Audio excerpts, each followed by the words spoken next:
This is a Guide Your Light network production, creating podcasts with purpose. Hey you, welcome back to the podcast. Just before we jump in, I wanted to let you know about something exciting I have been working on. As you might know, I'm incredibly passionate about helping people to find and share their voice, especially if their voice is one that aims to create positive change in others' lives. So I've been working intentionally to bring that mission to life, and I have launched a podcast network with purpose. It is called the Guide Your Light Network, that features podcasts and voices that inspire, educate, and transform listeners. And we have a library of podcasts that are part of our network that truly embody that mission, and we are looking for more. If this has sparked interest in you and you are ready to start exploring speaking and using your voice in this way, I'd love for you to check it out. If you have something important to say and don't know where to start to bring that to life, we can also help to hold your hand to craft your authentic message through our Guide Your Light sessions, where you can get super clear on your intention, messaging, and structure needed to launch a podcast of your own that is authentically you. Just head over to guideyourlightnetwork.com to find out more. Hey everybody, I'm Maritza Barone, and this is the Things You Can't Unhear podcast. Has there ever been a moment in your life where you heard or read or were told something that you simply could not unhear? Something that caused you to make positive changes so that you could become the best version of yourself? Well, we share this show with access to inspiring and empowering humans who will motivate you to become the happiest, healthiest, kindest, and most compassionate you. Sit back, settle in, and let this be the day you hear something that simply cannot be unheard. Hello, podcast family. Great to have you here again on the Things You Can't Unhear podcast. Now, there are so many buzzwords going around in my world at the moment as I get curious and learn more about fungi and the mushroom kingdom and how we can use them in our lives to enhance both our physical and mental well-being.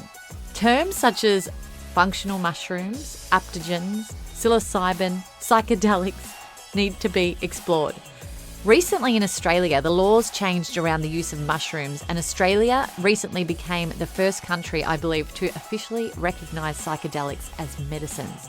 So I invited Tero Isokaupplia along to explain some of these terms and guide us through the practical understanding of the many uses of fungi or mushrooms in our lives.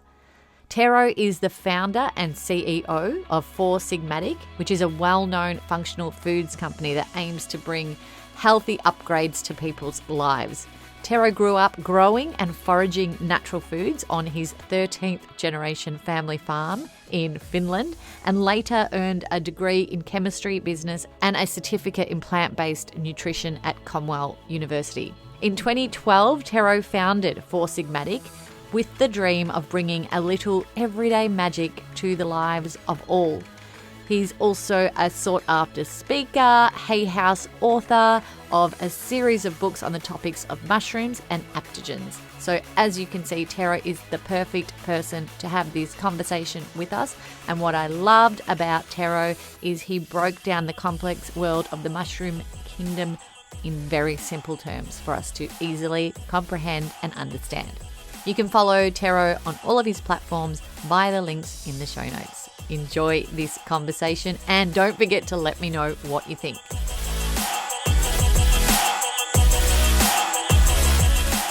Welcome, Tero Isokaupplia, to the Things You Can't Unhear podcast. Thank you for being here. Thanks for having me.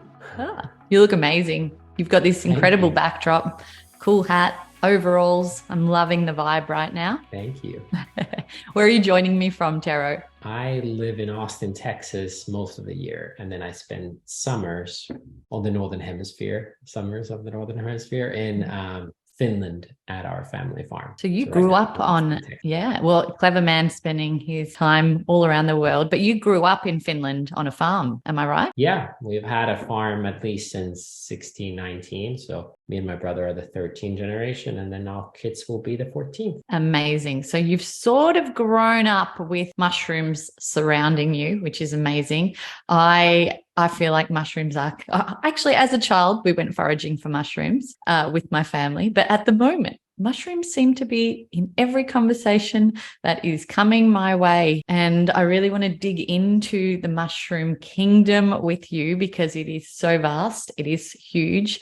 It is transforming people's lives in so many different ways. So I feel like you could be an amazing person to educate all of us today on this world of mushrooms because of your past and your experience. Yeah. I think you said two beautiful things. One is that it's a kingdom. I think one of the first misconceptions with us Anglo-Saxon people is like we think it's like a vegetable or like it's pasta or pizza or something. And they're obviously way more than that. They're actually biologically a kingdom. So we got plants and animals and bacteria and fungi, and it's its own thing, really diverse. And then the second thing you said is like it's everywhere. And the more you start looking at it, the more you'll find fungi, the kingdom itself, everywhere. And similarly, as if you have a child, you suddenly see kids everywhere, or whatever anecdote you want. Yeah. Well, there's so many words at the moment. There's around mushrooms, and there's so much to learn. And, I want to go into this conversation with the mindset of someone hearing this for the first time, potentially. So yes, we've talked about culinary mushrooms, the mushrooms that we eat and we've found on our plate our whole lives. And then there's functional mushrooms, and then there's adaptogens, and then there's psychedelics, and then there's psilocybin. These are probably words that a lot of our listeners haven't heard before. So I sort of want to go through, obviously we'll leave the culinary mushrooms because that's a whole different conversation, but let's start with functional mushrooms. How, I know with your company, For Sigmatic, you are selling these in coffee blends and cacao blends. Talk to me a little bit about how people can use functional mushrooms to optimize their health and well-being. Yeah, that's a great question. So I think to take one step back, there's a lot of words that are thrown around. So maybe it's worth clarifying some of them. So the umbrella for everything is fungi. So the fungi, mushrooms are one part of fungi. There's a lot of fungi. Some of them are invisible. Like when we're breathing during this conversation, we're breathing in mushroom spores, the seeds of mushrooms. So fungi can live in yeasts, so beer, wine, bread, this and that. They're in our gut, they're in our skin, they're everywhere, right? That's the big picture. And then mushroom is the fruiting body, the reproductive organism of the fungi. You can imagine a toadstool, but many of them don't look like a toadstool, right? And then within mushrooms, there are many subgroups, and it's quite confusing because there are biology terms, there are Latin names, and then there's these common names. I'm going to use mostly common names because it's easier, but there are culinary mushrooms, like you said, that taste good, have some minerals, vitamins, fibers, totally safe every day, some minor health benefits similar to vegetables. And then you have the psychedelic mushrooms that they are mind altering, right? Not legal in most places. And even if they're legal, they're very not every day, like once a lifetime, maybe once a year or something like that. And then there's these functional mushrooms that are kind of in the middle. So functional mushrooms are mushrooms that have higher health benefits than the culinary mushrooms, and you can use them daily, but they're not as dramatic from an effect than a psychedelic, right? And how you can use them is, as long as they're made bioavailable, and we can talk about that separately, you can use them in any way. Unfortunately, they're very strong. So a lot of good things in health are strong, even not food things, like take an ice bath. It's difficult, right? So a lot of the bitter compounds and the strong flavors are actually indicators of nutrient density, not always, but often. And these are very earthy or bitter or umami. So mixing them in things like cacao and coffee that are naturally bitter, but in a way that we like it, is great, or soup or broth or something like that, that is umami, which is the flavor we crave in, let's say, Parmesan cheese or something like that. So that would be a way to use them. And then there are health benefits that we can talk, but there are health benefits that are for mostly gut health, brain, and energy production. But all of them are also linked with immunity. So those are kind of the main use cases. So I was standing in a health food store a couple of weeks ago, and I thought, right, I'm going to be integrating mushrooms into our daily diet. And I was overwhelmed with choice, absolutely overwhelmed with chaga and reishi, and again, names that aren't familiar to me. So can you talk us through maybe the top 3 mushrooms that we can use daily and what those uses would be best for? Yeah, for sure. And what's actually great about fungi or mushroom is this, there's levels to this. So you can take the high level, and I'll give you the cliff notes, as the Americans say, or you can go one level deeper and you'll be like, oh, this is how it, and then you find the systematic approach. Even the language, like we can talk about adaptogens or chaga, which is the name of a functional mushroom, the king of mushrooms. Or we can talk of the Latin name, Enotus obligus, and then we can start debating if it's even a fruiting body or sclerotium. So you can go levels, right? In high level, if there are estimated to be 6 times more fungi than there are plant species. So for every tomato variety, there will be 6, mushroom varieties or fungal varieties.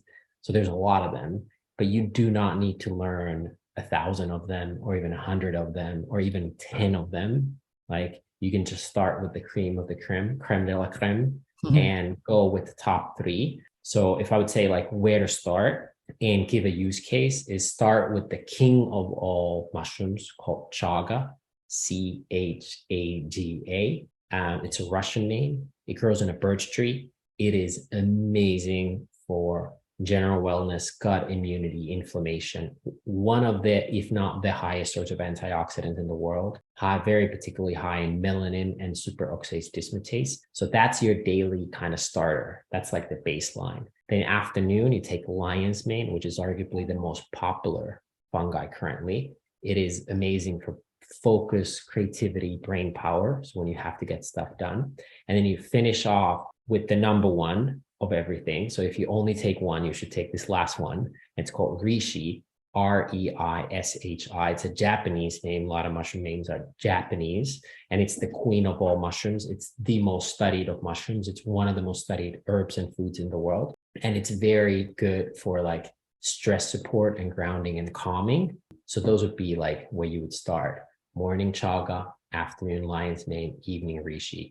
Now, if you're busy, you will reap 80-90% of the benefits of just doing a protein shake in the morning, midday, and including some of these top mushrooms in it. One and done, no need to worry. You're going to reap most of the benefits. This is just like when to take what, if you need it. Amazing. See, that is the clarity that I really needed. And I think a lot of other people really needed. I love that you've mixed them with other things to make them easy to use and practical to use in your daily diet, and you're not changing too much up. It's not something else to remember. No one forgets the morning coffee or the morning cuppa. So it's like, let's blend the two. Say this, and this is true not just for fungi, but everything. I've spent more than 20 years on this. Is like when you start to learn, you realize that every year complexity increases, but then you hit a point where you actually talk about it in very simple terms. So I've heard this saying that you become an expert by knowing a lot, if not everything, but you get value as an expert by saying very little and few things. And I want to say is that you can take reishi in the morning, and I could talk about how that impacts our HBAT axis and how does antihistaminic responses impact. But to make it simple, if you take reishi, I would recommend it in the afternoon or evening. So there is complexity around this, and I'm making it super simple and approachable, but there is like a lot of layers behind these things. Absolutely. Now, let's talk a little bit about the psychedelics side, the magic mushrooms, because Australia has recently changed their laws, which is exciting for many people to be able to use this in a way that helps with mental health, anxiety, depression. So let's move to that. How do we consume these? How have they helped? Under what order and flow should we be using them? Yeah, this is a great topic. I'm very passionate about it. I find the challenge with this topic is that it's very divisive, historically at least. And there's a large group of people, majority of people, who think that they're drugs, and they compare it into very addictive things like heroin. And then there's a smaller group, an increasing and growing group of people who see and know their health and safety and advocate them for pretty much everything. And like with anything else, no matter how thin you slice it, there's two sides to it. So I think both are partially correct, right? So let's talk about the first group who thinks they're bad. There is never, ever been a known overdose of magic mushrooms or psilocybin mushrooms. So you cannot overdose on them.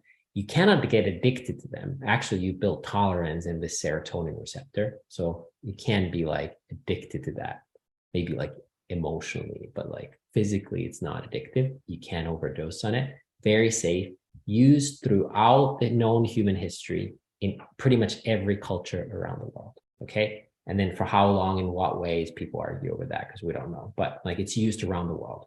Super safe, not addictive. And then there's now studies after, not to go into the long history of psychedelics, but in the last 20 years, psychedelic research has been again allowed with many top universities from Johns Hopkins to Imperial College to NYU to whatever. Right now here in University of Texas at Austin, which is one of the largest universities, they have a whole center for psychedelics. And what we know is that when we study them for depression, anxiety, PTSD, veterans, cancer patients, addiction like tobacco, alcohol, pretty universally 2/3 of people. And that's insane because like the best other methods are like maybe 10%. So the success rates are insanely good and they're safe. So there shouldn't be, in my opinion, many valid reasons why we would criminalize them or look bad at them. That being said, if you advocate them for everybody at every times, you do miss on their power. And there is very important that there's the right environment, also known as like set and setting, the intention and the moment required for it. And if you don't have experience of these are like, imagine learning to ski or snowboard, and the first trip is going heli skiing in Alaska on top of a mountain where a helicopter will drop you and you will just ride down. So I do recommend that there is the correct instruction, the current setting. And if you don't have experience in this field, definitely seek someone who does to be your guide or support as you embark on this journey. This is not popping candy. These are very, very, very powerful things and not something you ideally consume in a party, but it's more like a life-changing. I think it's the sacrament. It's a big word, but like, yeah, so there's a lot there, and the research is coming up increasingly. And I think the legalization or decriminalization is happening very quickly. And you're going to start seeing a lot of these, which will embark a lot of people trying to make money with them, businesses and people. So, like if somebody's anti them, I would be careful, but also if somebody's super, super pro on them, but also take a step back and like have the respect they deserve. It is going to be interesting to see how the next few years rolls out with businesses popping up and how people want to and try to monetize them. But last night I watched How to Change Your Mind on Netflix. I don't know if you've seen it. And there's a mushroom specifically on fungi and psychedelic mushrooms. They were using them for cancer patients to remove the fear of death. And the transition and the transformation that had happened within these patients was incredible, because they were living each day of their lives, living till the end, rather than having that intense fear, which was almost worse than death, or being afraid of death and almost dying twice, because every day they're being afraid of dying. And then, it happens in real life. So it's that fear that is removed that allows people to live. Another person on that episode said that his psychedelic experience was almost the highlight of his life, and that almost everything else was just footnotes to it. So it's not something that I've experienced. I've spoken to many others who have had the experience, and I find it hard for them to put into words. Yes, Verbalize. I would say it's very similar to becoming a parent or sort of these peak life experiences where I don't know if words will explain how it feels. What I would use is this anecdote that when you have peak experience with psychedelics, it's like taking the elevator in 15, 30 minutes to the top of the mountain. And depending on the substance, staying there for, few minutes to few hours. And in the case of psilocybin, like, let's say 3-4 hours, seeing the view of what the world looks like from the top of the mountain. And then at the end of it, the elevator takes you back to where you started. And then you can start walking up to the back of the top of the mountain to stay there more permanently. But it will give you a perspective that you probably didn't know that existed. But then after that, you still need to integrate that knowledge. And that's the meditation, the journaling, the talk therapy, the this and that nature connection. But it gives you a perspective, and why you're doing the work. And I think death is a common theme. Universal love or connectiveness between all living beings is another common theme that I hear. But also lineage. I think a lot of people have experiences of their ancestors or their children who might not even be here, like kids that are not born or ancestors who are no longer with us, which sounds really crazy and woo-woo, but are the scientific experiences that many people report. Doesn't sound woo-woo to me, that's for sure. Not to me either, but yeah. I've been part of a private organization who's done, to my knowledge, most legal psilocybin research in the world. And it is interesting. It is like kind of like the internet in 1995. Like, it's like nobody really knows what this will become, this psychedelic movement now. Yeah, but it is interesting to see these patterns emerging with people, like hundreds and thousands of people using them on high dosages on a conscious setting, and then reporting what was their experience. So we're talking about a high dosage there. What about the micro dose? How are people using that in everyday life? Yeah, I think that's very misunderstood. And that's, I think, the areas of potentially where people are trying to make money. Like these studies like at Johns Hopkins that I believe that you're referring to, these people take it once in their life, and there's not a lot of money to be made there, right? Can you sell someone something every day? But back to the definitions, microdose is sub-perception dose. So when you take it, you don't feel anything. In my experience, when I talk to people who promote microdosing, they still advocate for dosages that you notice. You notice energy and alertness, maybe the unnecessary yawn. There's a scientific reason why you start yawning when the effects are increasing. You need more oxygen in your brain and whatnot. And so, first of all, I think it's misunderstood. I don't think it's scientifically sound at all. The little to no research we have is mostly funded by people who have a commercial interest in it. There is a potential that there is significant neuroplasticity that happens on microdosages. So basically, your brain getting, for lack of a better term, rewired, or certain pathways you had as a child are opened again, which is very interesting, very promising for many things. But at the same time, I believe that all of those benefits can be achieved with moderate to high dosages happening a few times a year to a few times a decade. So I am skeptical of microdosing as a movement, and I think it's mostly has a commercial interest. There's a potential there, and I think there are other substances such as ibogaine and LSD where there's a better rationale than with psilocybin, because there's this, for example, many microdosing people take it daily, and it's pretty obvious based on today's knowledge that serotonin receptor and the tolerance you build, it's not going to work if you take it daily. So at bare minimum, if you microdose, space it out and don't take it daily. It's, for me, it looks like an option for those who hear about a mushroom journey with the macro dose and think that scares the hell out of me. I don't want to go anywhere near that. I don't want that lack of control and not knowing what's going to happen and where I'm going to land. So a more controlled dose daily sounds more up their alley. Totally. And I'm totally understand where that's coming from. And I think everybody, if anybody here listening has taken psychedelics, will know that there is no control.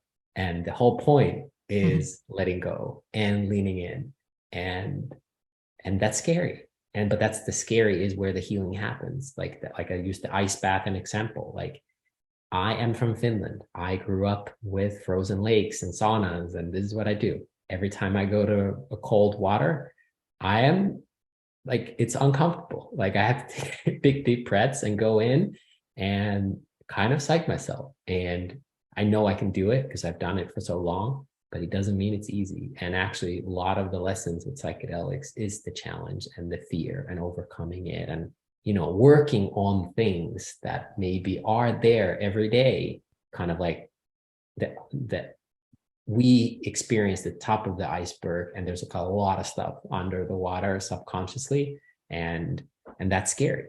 Now, I think it's super fair and smart not to start with a high dose. So on dried mushrooms, as most people use it, a normal dose is 1 gram. A macro or hero dose is 5 grams. So I think it's super fair to start with 0.5 gram, 0.75. You'll feel it. It's not a microdose. You're not going to do it daily. You're going to feel something, but it's not that dramatic. And that might be a great way to start and like work yourself up to it. But I hate to break it. Why it works is because of those fear things being processed and leaning in and not being in control. Feel the fear and do it anyway. Yeah. That's been my year, actually. I've been, that last 12 months is removing fear and just jumping right in, and very much so with the ice baths. I've done 4 or 5 of them now, and I despise coldness. So yeah, I'm getting more comfortable with it as the times go by. Now, Tero, where is it legal? Do you know which locations around the world it is legal to experiment or use psychedelics? Yeah, like I said, I've worked with the first legal psilocybin center. Now, legal is all itself a weird word, because there are countries where it's not really legal, but it's not illegal either. So out of the Western countries, the Netherlands, they have this heroin rule, but it involves psilocybin that grows underground, known as a truffle. It's basically the same thing, but it hasn't penetrated the earth. So it's kind of a loophole. Jamaica, Brazil, those are countries. Japan used to be, although they're now stricter with it.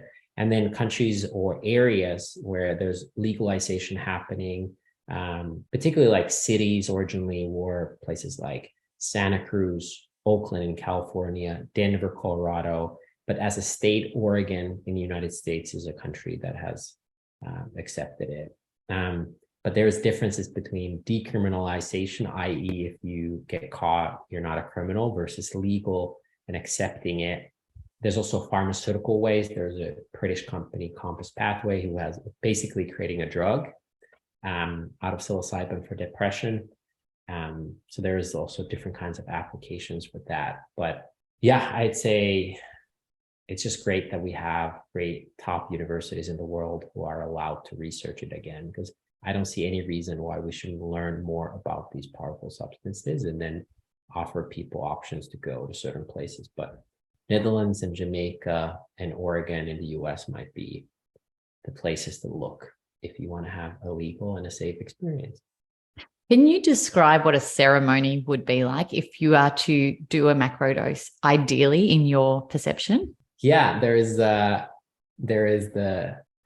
scientific clinical way, which is pioneered by, I think, mostly Imperial College and Johns Hopkins. And it is using, you go to a room, a hospital with a therapist. Ideally, there's some talk therapy and setting before. You have a blindfold, there might be music. You sit there, someone else in the room, make you safe. That's really not a ceremony, but that's how the studies are done. They're done predominantly on large dosages alone.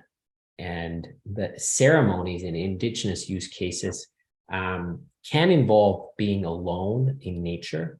but more commonly in some sort of a group setting, more common with ayahuasca, I would say, and peyote, and another psychedelic mushroom, Amanita muscaria, which is a whole nother conversation, but usually in a tent or circle. There are some rituals to prepare your mind and partially body for the experience. Smart things to do is probably like ginger, because you might feel nausea in the beginning. But more importantly is that you feel safe. Because your sensitivity and your senses will heighten to the max. So if you don't feel comfortable, that's probably not good. There's probably also like group energy. Now, some might have a really sad experience. That doesn't mean it's a bad experience, but it's a sad experience. Some might be giggling the whole way through.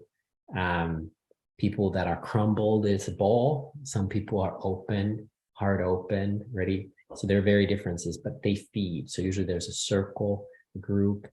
Shamanistic practices can involve singing, music, and sometimes touching, very light touching on shoulders, sometimes known as anchors. Animals can act as an anchor, but like make sure you're like, it's a wild ride, but at least you know you're holding on to something. So there is these things, and then the ride is not linear, but there's ups and downs, peaks and valleys, and an experienced person can navigate you through those. I personally consume them mostly alone in nature, and I have my own patterns, but that's like, once you like become friends with the fungi, you can partner up with them. But initially I would recommend more of this shamanistic experience, as long as it's safe, versus the clinical and a small group setting, as long as you feel safe. If you don't feel safe, that's probably not great, and I would, be careful. Time is probably irrelevant in that situation when you're in it, but in the 3D world, what period of time does a journey usually unfold in? Yeah, I would say 3 days. Sounds weird. The actual experience is about 3 to 5 hours, depending on dose and how you consume it. But I would recommend first, the day before is kind of like clean temple, but like probably don't drink alcohol, like live clean, walk, have a good night's sleep. Some prefer it in the empty stomach. That's me, like before eating anything, but like hydrating well before, like I said, ginger and other things can act. I use very specific things like lion's mane and nitric oxide boosters and things. There's these stacks you can do besides this psilocybin. But if you eat it, it's probably going to take 30 minutes to an hour to start feeling things. If you consume it in a tea, which I would recommend for most people, or at least somehow soaked in lukewarm water, it will make it absorb faster. It's a little easier on the digestion, and you might feel it in 5 to 30 minutes. Again, there's big differences. Lemon and vitamin C is very helpful. And then it's going to ramp up for the next 30 minutes to an hour until you hit the peak. And there will be some ups and downs depending if you're keeping your eyes closed. I recommend lying down and keeping your eyes closed in the beginning. You can walk and wander later, but recommend. And somewhere after 2 to 3 hours, maybe 4 hours, you'll definitely start feeling coming down, and you're probably still going to be having an experience for another few hours. And there's a long glow that might last for months, but surely then that day and next day, I would not schedule anything super dramatic or intense, because the grounding and integration of the experience you had might take a moment. But if you're very experienced, one day, if it's your first time, I would block the day before and after, and the actual experience is, I would say, 3 to 5 hours with psilocybin. Integration is important, right? Because you don't want to be getting out of this situation and straight into a hectic, stressful lifestyle or something that's triggering you. It's interpreting what was felt and seen and what you've journeyed through and integrating that into your everyday life. And just to give a couple anecdotes that people might be familiar with is you go to a yoga class and you're there for an hour, 90 minutes, and you're stretching, you're in the groove, you're in a community, and then you come out and it's like, whoa, to a city and like, what's going on? Or You go to a movie theater and you see a really good movie that has a compelling story and you're vested in the story, and it's a dark theater and this and that. And then the lights go on and you're back into the groove. It's a little bit of a shock. You're like, and that was just a movie. Now imagine your whole life and every cell of your body being vested in that movie, and then coming out of it is like, how do I integrate that? So talking, journaling, and just simply being quiet and in nature surely helps to figure it out. But I would start with like quiet, then journaling, then talking. This is so interesting. And I really feel like you have broken it down in such a practical and easy to understand way, which I think, sometimes, I've heard lots of different podcast episodes on this topic, and there's so many new words and new descriptions and scientific understandings, and it's just overwhelming. But I really love the way that you've explained it today. I want to talk a little bit about your incredible company, Sigmatic, and the journey that that's taken you on, and where it all started. I am a bit of a business mind, so I'd love to hear how you've incorporated your passions into this company that has grown and grown and grown and is helping people with their health and well-being. So where did it all start? I guess like it started with learning from my parents growing up at the farm, and I never planned to be involved with mushrooms. I feel like they chose me versus me choosing them. And there was many times in my youth where they came back to me. I won an innovation award for discovering a mushroom a long time ago, super random, not planned at all. But Sigmatic is a food and supplement company, very cold said. I thought when I started a mushroom company. I wanted to get the whole world to drink mushrooms, these functional, legal mushrooms that affect our cognitive power and stress response and wellness. And then it's funny, in 10 years, starting from Europe and selling to 60 plus countries, sold $200 million worth of stuff, all kinds of places. I would say like I've, in the last 2 years, realized that I didn't really start a mushroom company. Like when talking to the actual consumers, most of them don't care about the mushroom. Like it's a tool, it's a means to an end.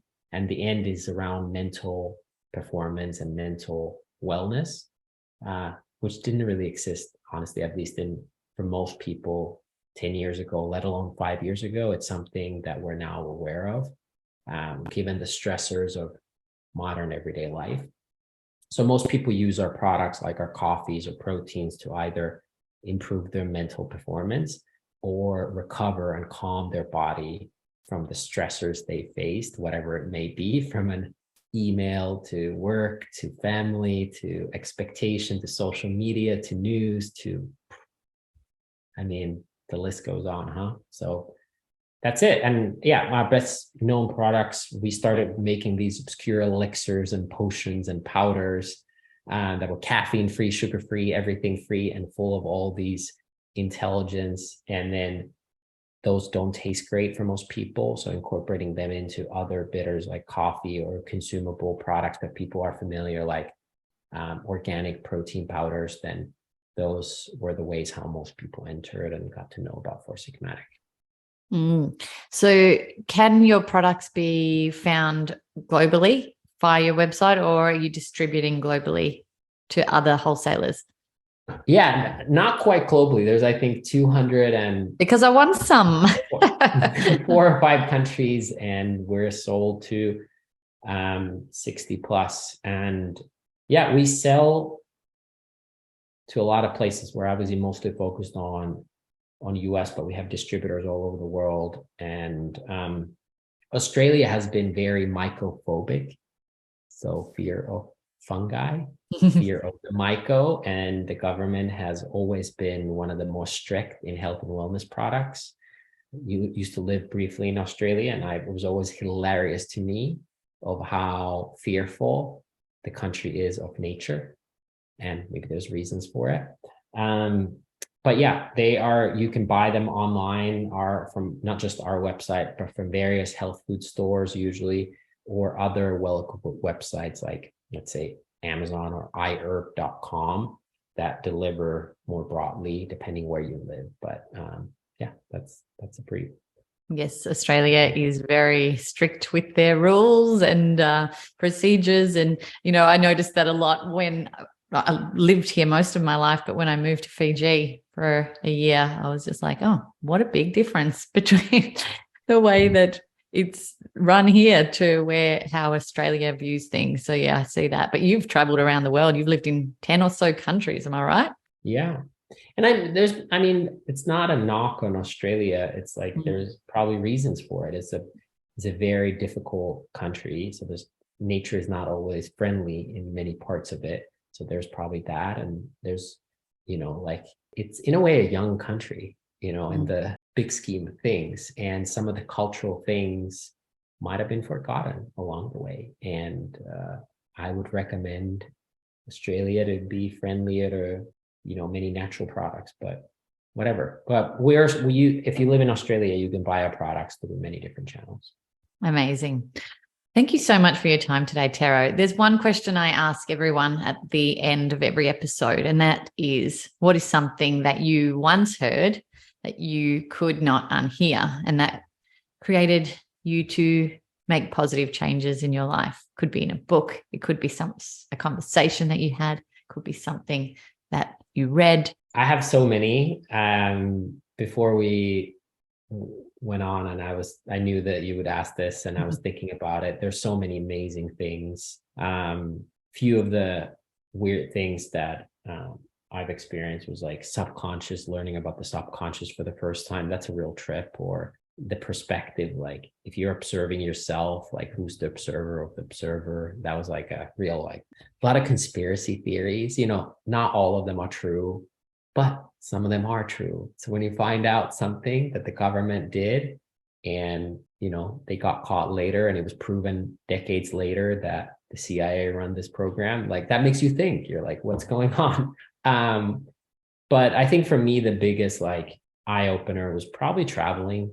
Is like Finland is a great country. I lived in a farm, kind of isolated from the rest of the world. And when you start to go to the world and you see how other people are living, it gives you perspective on things that can be done, what's possible that you didn't know that was possible, but also gratitude towards the good things that you had in your upbringing, whatever it may be. So I'll give my answer is traveling the world and the experiences I had through that of understanding different cultures.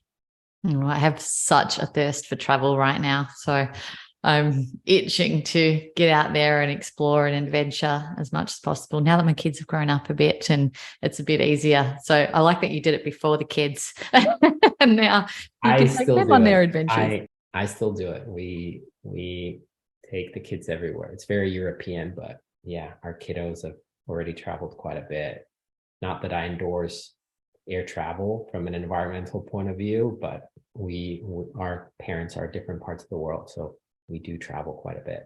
Amazing. Thank you so much for your time today, Tero. I feel like there's about 7 podcast episodes that I could chat to you about, but I've really appreciated you breaking this down in this way. And I'll put links to all of your channels so that people can continue to learn from you and the wealth of experience that you have on this topic. Thank you so much. Thanks for having me on. Thanks for listening to the show. What did you think? And what did you feel? Let us know by leaving me a message on the Things You Can't Unhear Instagram community page. And if you can, give us some ratings love on your favourite listening platform.